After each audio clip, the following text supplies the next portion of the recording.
ပွဲပြဲဇလံဂါဒီယန်ဦးစိန်ဝင်းပါလီမန်နောက်လိုက်အင်အားစုစည်းခြင်းမေလ9 ရက်နေ့တွင်ကျင်းပခဲ့သောဝင်ကြီးအဖွဲ့နောက်ဆုံးအစည်းအဝေးက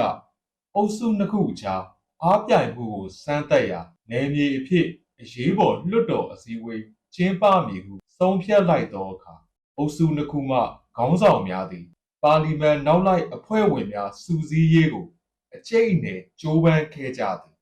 ဆွေငိမ့်အုပ်စုသည်ဖာစာပလအမတ်အများစုကိုစီးအုံနိုင်ခဲ့ပြီးလူတင်အုပ်စုသည်အတိုက်ခံဖြစ်သောပါမာညာတာအဖွဲ့ဝင်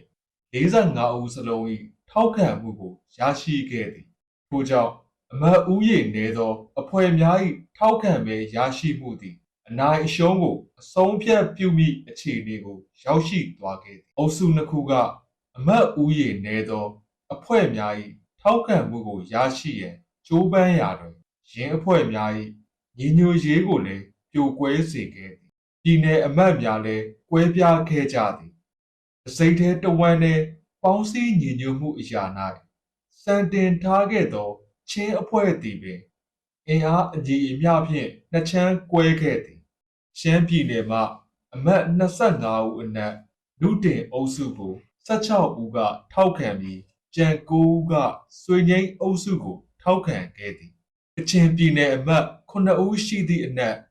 ဆွေငိမ့်အုပ်စုကိုထောက်ခံခဲ့သူ4ဦးနှင့်ကျန်3ဦးကလူတင်အုပ်စုကိုအားပေးခဲ့သည်ချင်းပြည်နယ်အမတ်6ဦးကအုပ်စုတစ်ခုလုံးကို3ဦးစီထောက်ခံခဲ့ကြသည်ကရင်ပြည်နယ်အမတ်9ဦးရှိသည့်အနက်5ဦးကဆွေငိမ့်အုပ်စုကိုထောက်ခံပြီး2ဦးက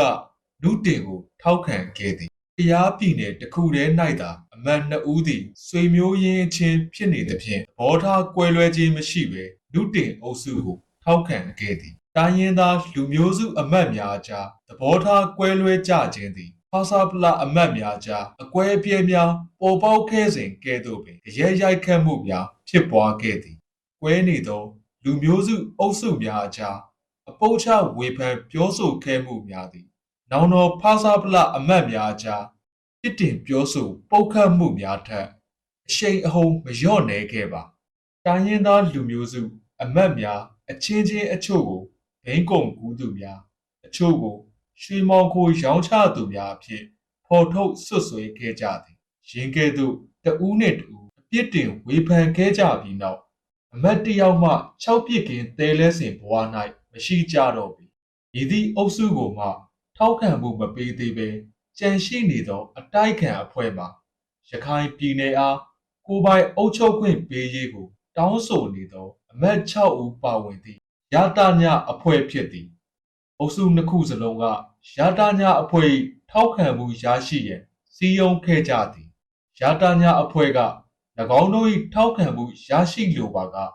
ရခိုင်ပြည်နယ်အားကိုယ်ပိုင်အုပ်ချုပ်ခွင့်ပေးရမည်ဟုတောင်းဆိုခဲ့သည်ဆွေငိမ့်အုပ်စုက၎င်းတို့တောင်းဆိုချက်ကိုအပြည့်အဝမလိုက်လျောပဲချင်းရရာကောင်စီကဲ့သို့သောပုံစံဖြင့်ခွင့်ပြုပြီးဟုကတိပြုခဲ့သည်နုတင်အဖွဲ့ကမူရခိုင်ပြည်နယ်တွင်နေထိုင်သောပြည်သူများကကိုယ်ပိုင်အုပ်ချုပ်ခွင့်ရှိသောရခိုင်ပြည်နယ်ဖွဲ့စည်းရေးကို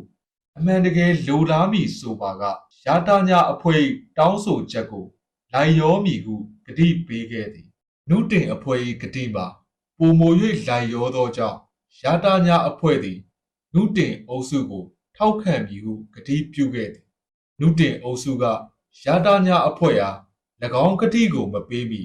ရတတပတ်အနှဲငယ်မတိုင်မီကမော်လမြိုင်မြို့၌ကျင်းပခဲ့သောမွန်ကွန်ဖရင့်၌ဦးနုက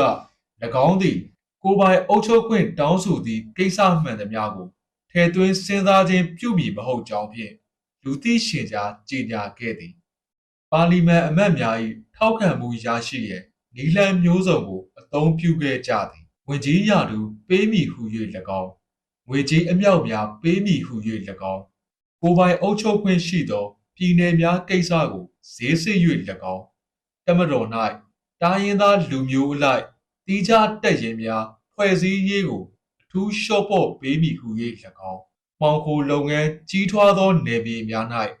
လူဝင်မှုကြီးကြပ်ရေးနှင့်အကောက်ခွန်စစ်ဆေးမှုများကို ဖယ်ရှားပေးမည်ဟု၍၎င်းကတိပြုက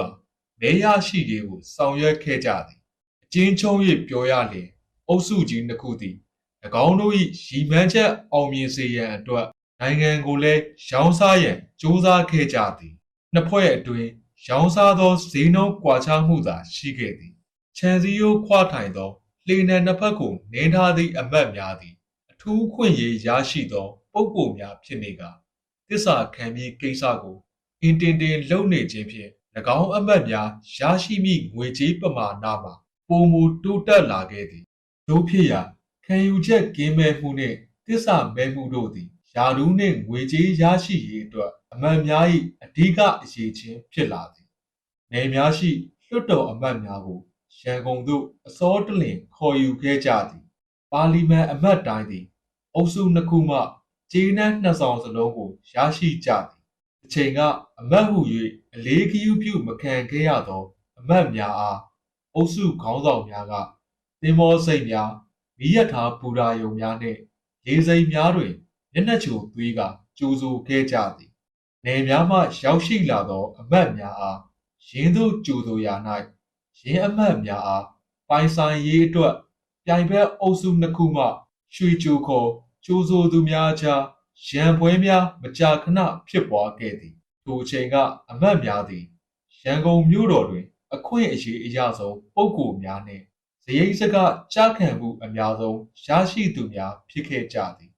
မိမိတို့အုပ်စုအားထောက်ခံပါမည်ဟုအတီလင်းကြေညာထားသည့်အမတ်များ၏ထောက်ခံမှုကိုတေချာပေါက်ရရှိရန်အတွက်နယ်မှအမတ်များနှင့်လူမျိုးစုအမတ်များကိုလုံခြုံစိတ်ချရသည့်နေရာများ၌ထားရှိခဲ့ကြသည်ရင်းတို့အားပြင်ပနှင့်လုံးဝအဆက်အသွယ်ဖြတ်တောက်ထားခဲ့သည်အမတ်များနေထိုင်ရာအိမ်များ၌၎င်းတို့အလိုရှိသမျှအရာအလုံးရရှိအောင်စီစဉ်ပေးထားတော်လဲလက်တွေ့အားဖြင့်အမတ်များမှာနိုင်ငံရေးအကျဉ်းသားများဖြစ်နေခဲ့ကြပေသည်အမတ်တဦးအားပြန်ပေးဆွဲရန်ပင်ကြံစီခဲ့ကြသည်ပါလီမန်၌အုပ်စုအားပြိုင်ပွဲကြောင့်အမတ်များ၏အခွင့်အရေးခံစားပိုင်ခွင့်နှင့်ပတ်သက်၍လည်းအပြောင်းအလဲများဖြစ်ပေါ်ခဲ့သည်ပြီးခဲ့သောပါလီမန်အစည်းအဝေးကျင်းပစဉ်ကအမတ်3ဦးအကျဉ်းချထားခြင်းခံနေရသည့်အနက်ပါမညတာအမတ်2ဦးအားပါလီမန်သို့တက်ရောက်ခွင့်ပြုရန်လျှောက်ထားတော်လဲအစိုးရကလက်မခံခဲ့ပါတို့ရာတွင်ပါလီမန်၌အစိုးရအားအယုံကြည်မရှိအဆိုတင်သွင်းခံရမည့်သမိုင်းတွင်စေမည့်ပါလီမန်အစည်းအဝေးကျင်းပရန်ရှိသောအခါအစိုးရကဖမ်းဆီးခြင်းခံနေရသောအမတ်3ဦးစလုံးကိုလွှတ်ပေးခဲ့ကာ၎င်းတို့၏အခွင့်အရေးများကိုရရှိအောင်ခွင့်ပြုခဲ့သည်အဆိုပါအမတ်3ဦးစလုံးကမဲခွဲရာ၌အစိုးရအားထောက်ခံမဲပေးခဲ့သည်အကွဲပြဲဖြစ်ပွားသည့်အချိန်တွင်အမတ်6ဦးခန့်နိုင်ငံခြားတိုင်းပြည်များသို့ရောက်ရှိနေကြရာပါလီမန်အားပြိုင်ပွဲ၌ပါဝင်နိုင်ရန်ကြေးနှဲရိုက်ကပြန်ခေါ်ခဲ့သည်ထိုစဉ်ကလွှတ်တော်ဥက္ကဋ္ဌဖြစ်သူဗိုလ်မှူးအောင်နှင့်အမတ်မဟာဒေဝီညောင်ရွှေတို့သည်ဆိုဗီယက်နှင့်တရုတ်ပြည်တို့သို့ပါလီမန်ချစ်ကြည်ရေးကိုယ်စားလှယ်အဖွဲ့နှင့်လိုက်ပါသွားပြီးဆိုဗီယက်ပြည်ထောင်စုသို့ရောက်ရှိနေခဲ့ကြသည်ဗိုလ်မှူးအောင်နှင့်မဟာဒေဝီတို့အားအကွဲပြဲကိစ္စကိုမော်စကိုမြို့၌ရှိနေစဉ်အကြောင်းကြားခဲ့ပြီးရန်ကုန်သို့ပြန်လည်ခေါ်ယူခဲ့သည်ဗိုလ်မှူးအောင်သည်ပီကင်းမြို့ရှိတရုတ်နိုင်ငံဆိုင်ရာမြန်မာတန်အမတ်ကြီးဦးလှမောင်ထံစကားပြောကြေးနှဲဖြင့်ဆက်သွယ်ကာသတင်းမှန်မမှန်စုံစမ်းခဲ့သည်ဗိုလ်မှူးအောင်သည်လွှတ်တော်ဥက္ကဋ္ဌအနေဖြင့်၎င်းအစိုးရအဖွဲ့အတွင်း၌အသက်အရွယ်ကြီးရင့်သူအနေဖြင့်၎င်းအများစု၏လေးစားခြင်းကိုခံရသူဖြစ်သည်ပုဂ္ဂိုလ်ရေးအရာဩဇာညောင်းသောအမတ်အများပြားရှိနေသဖြင့်ဗိုလ်မှူးအောင်၏ထောက်ခံမှုရရှိမည်ဆိုပါကအမတ်အများစု၏ထောက်ခံမှုကိုပါရရှိမည်ဖြစ်သည်ဗိုလ်မှူးအောင်သည်တရုတ်ပြည်ခရီးစဉ်ကိုရက်လျှော့ချကာမြန်မာနိုင်ငံသို့ပြန်လာသည်ဆွေငိမ်းအုပ်စု၌ပါဝင်သောဗိုလ်လှကြိုင်သည်၎င်းကိုစီယုံရန်ဟောင်ကောင်မြို့သို့အရေးတကြီးထွက်ခွာသွားခဲ့သည်တို့ရာတွင်နုတင်အုပ်စုကဗိုလ်မှူးအောင်တရုတ်ပြည်၌ရှိနေစဉ်မှာပင်၎င်းတို့အားထောက်ခံရန်ကြေးနှဲတစ်စောင်ကိုပေးပို့ခဲ့ပြီးဖြစ်သည် ဗိုလ်မှူးအောင်ရန်ကုန်သို့ပြန်ရောက်လာသောအခါအုပ်စုနှစ်ခုမှဒုတိယဝန်ကြီးချုပ်များဖြစ်ကြသောသခင်တင်နှင့်ဦးဘဆွေတို့ကသွားရောက်တွေ့ဆုံခဲ့ကြသည်အုပ်စုနှစ်ခုစလုံးက၎င်းခရီးထွက်နေစဉ်အတွင်းဖြစ်ပွားပေါ်ပေါက်ခဲ့သည့်ကိစ္စများကိုမိမိတို့အုပ်စု၏ရှုထောင့်မှတင်ပြခဲ့ကြသည်ဗိုလ်မှူးအောင်သည်မည်သည့်အုပ်စုကတင်ပြရှင်းလင်းချက်များလက်မခံပဲကွဲပြဲမှုပေါ်ပေါက်လာသည့်အတွက်နှစ်ဖက်စလုံးကိုအပြစ်တင်ခဲ့သည်